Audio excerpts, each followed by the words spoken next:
Chapitre 6. Accumulation d'arbres fruitiers et de poissons. En plus des vivres, la dernière commande de graines passée par Teresa venait d'arriver. Elle avait acheté une multitude de semences de cultures ordinaires ainsi que des jeunes plants.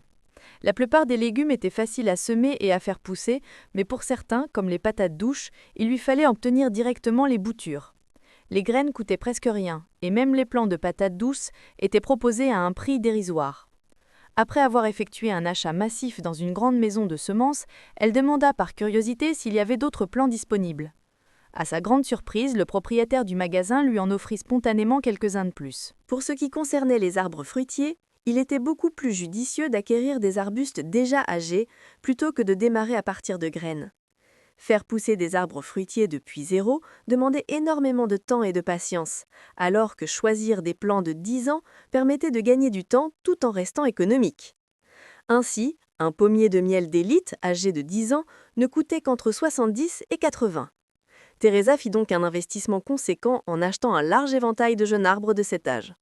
Elle sélectionna des pommiers, figuiers, jujubiers, poiriers, mûriers, cerisiers, orangers, pruniers, noyers, châtaigniers, noisetiers, pêchers, grenadiers et plaques miniers. 3 exemplaires de chaque variété. Son projet consistait à disposer d'un approvisionnement constant en fruits toute l'année en ayant différentes récoltes selon les saisons. Elle acheta ainsi plus d'une centaine d'arbres pour à peine $6 000.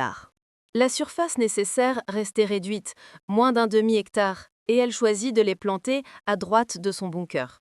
Du côté gauche, elle mit en place des serres plastiques de haute qualité, ainsi que des étagères, où elle sema toutes sortes de légumes, choux, concombres, aubergines, carottes, tomates, choux, oignons verts, chouquelles et haricots verts. Beaucoup de légumes pouvaient être cultivés à partir de jeunes plants, mais Teresa choisit délibérément de démarrer directement depuis les graines. Elle savait que se contenter de plants n'apporterait qu'une récolte unique et que l'année suivante, il lui serait difficile d'assurer une bonne production sans de nouvelles semences fiables. Elle préféra donc produire ses propres jeunes plants dès le départ. Pour les pommes de terre, il suffisait de mettre en terre les tubercules. Sa terre étant d'une qualité exceptionnelle, elle savait qu'une fois les graines en place, elles pousseraient sans nécessiter beaucoup d'entretien. En 10 jours seulement, Teresa avait métamorphosé son bunker. L'intérieur comme l'extérieur furent entièrement réaménagés, et l'ensemble prit une allure flambant neuve. Le compte à rebours avançait. Il ne restait que 3 jours avant l'apocalypse annoncée. Elle se mit alors à réfléchir à ce qui lui manquait encore. Elle imagina une existence autosuffisante dans son refuge isolé, en élevant poules, canards et poissons pour compléter son installation. Ses rations prêtes à l'emploi pouvaient la nourrir, mais elles ne valaient pas le goût d'aliments frais. Après plusieurs jours à manger des plats emballés, elle réalisa que son alimentation manquait cruellement de fraîcheur. En élevant ses propres animaux, elle serait assurée d'avoir de la viande fraîche en permanence. Résolue, elle se rendit sans tarder au marché agricole. Comme toujours, elle laissa Summer à l'entrepôt pour surveiller les marchandises livrées. Cela faisait plusieurs jours qu'elle n'était pas sortie en ville, et ce jour-là, dès son arrivée, elle perçut que quelque chose n'allait pas. L'atmosphère était lourde, chacun portait un masque, et les visages affichaient l'inquiétude. « Hé, jeune demoiselle, qu'est-ce qu'il vous faut ? Je range mes affaires et je rentre, une fois que j'ai tout vendu », lança un marchand. Teresa s'arrêta devant son étal où s'agitaient poules et canards vivants. Elle observa rapidement les bêtes, coqs, poules et canards, toutes en bonne forme. « Et si vous me faisiez un prix, je prends tout le lot, » dit-elle. Les yeux du vendeur s'écarquillèrent. « Vous voulez tout emporter ?»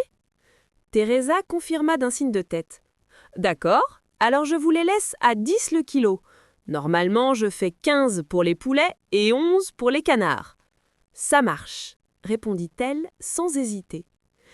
Teresa acheta ainsi 26 poules et canards, chacun pesant entre 6 et 7 kilos. La facture monta à un peu moins de 2000. Après avoir prévu que le vendeur livre la volaille à son entrepôt, elle reprit ses emplettes. En poursuivant son chemin dans le marché, elle fut attirée par un stand rempli de poissons frais.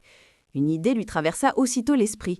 Puisque son bunker avait une source d'eau, elle pouvait aménager un bassin pour eux. Sans tarder, elle acheta plus de 30 poissons, parmi lesquels des carpes, des carassins dorés, des carpes herbivores, ainsi que plus de 40 kilos de crevettes fraîches. Elle aimait beaucoup les crevettes, sautées, revenues ou avec des œufs brouillés. Elle les appréciait sous toutes leurs formes. Pour conserver les poissons en bonne santé, elle investit un peu plus dans des bacs en plastique et des oxygénateurs. L'ensemble fut envoyé à son entrepôt et le montant de l'achat poissons et crevettes dépassa 3000. Ces achats ne s'arrêtèrent pas là. Même si trouver des porcs ou des vaches vivants était impossible, elle savait tirer parti de son entrepôt réfrigéré et de son domaine pour compenser. Elle acheta sur le champ 450 kilos de porc et 250 kilos de bœuf chez un boucher local. Consciente de l'ampleur de la commande, elle insista pour qu'elle soit traitée rapidement et ajouta une prime afin que la livraison parte directement de l'abattoir vers son entrepôt le jour même. Le coût était élevé, dépassant 40 000, mais il lui restait encore plus de 1,6 million dans son budget. Après avoir parcouru le marché, elle espérait encore se procurer quelques denrées fraîches. Cependant, la plupart des commerçants avaient déjà fermé. Au moment où elle s'apprêtait à partir, elle aperçut dans un coin reculé un petit étal sur le point de fermer. À sa grande surprise, le marchand proposait des chevreaux vivants. Elle acheta aussitôt les 2 derniers pour 1500. Le vendeur expliqua que ces chèvres étaient destinées à la production de lait, mais que les conditions de marché défavorables avaient conduit à la vente du troupeau, ne laissant que ces 2 petits. Elle eut la chance de les obtenir à temps. « Mademoiselle, je vous conseille de finir vite et de rentrer chez vous », prévint le vendeur après avoir encaissé. « La grippe circule partout, mieux vaut éviter de traîner. » Teresa répondit par un bref hochement de tête. Elle connaissait déjà la situation et ne sortait jamais sans un masque médical de haute qualité. Pourtant, la grippe n'était pas la véritable cause du virus zombie. En réalité, sa propagation massive avait affaibli l'immunité des gens. Lorsque le virus zombie fit son apparition, il trouva des hôtes faciles à infecter, les transformant rapidement en zombies. D'où la croyance fausse que la grippe était le danger principal. Teresa, grâce à des années de survie dans l'apocalypse, avait reconstitué ces faits. Mais l'origine exacte du virus zombie demeurait obscure. Certains racontaient qu'il s'agissait d'un jeu cruel inventé par les dieux, car il avait entraîné une transformation radicale de l'humanité. Après avoir fait en sorte que tout soit déposé à son entrepôt, elle quitta le marché agricole sans perdre de temps. À 3 jours de l'épidémie, elle comptait ne plus sortir. Mais avant cela, elle tenait à utiliser le reste de ses fonds. Pas question de laisser cette somme dormir. Cherchant un endroit discret, hors de vue et hors des caméras, elle plaça les 2 chevreaux dans son domaine, puis reprit la route, Summer à ses côtés. Sur le chemin, elle s'arrêta dans un magasin agricole où elle acheta un jeu complet d'outils indispensables, auquel elle ajouta 20 pelles en fer, s'assurant d'être parfaitement équipée. Peu de gens savent que la pelle en fer, parmi les outils agricoles, peut devenir une arme redoutable. Dans les conflits passés, quand les armes manquaient, on utilisait ce qu'on trouvait, et la pelle était souvent choisie. Dans les affrontements ruraux, dégainer une pelle en fer signifiait que la situation devenait sérieuse. Dans l'armement militaire moderne, la pelle pliante de l'armée n'est qu'une version perfectionnée de cet outil. Dans le monde post-apocalyptique, les armes blanches se montrèrent bien plus fiables que les armes à feu. Teresa, prévoyante, accumula donc un grand nombre de pelles en fer pour en avoir suffisamment face à n'importe quelle situation. Elle acheta également quelques battes de baseball, sachant qu'elles pouvaient infliger des coups puissants au moment opportun.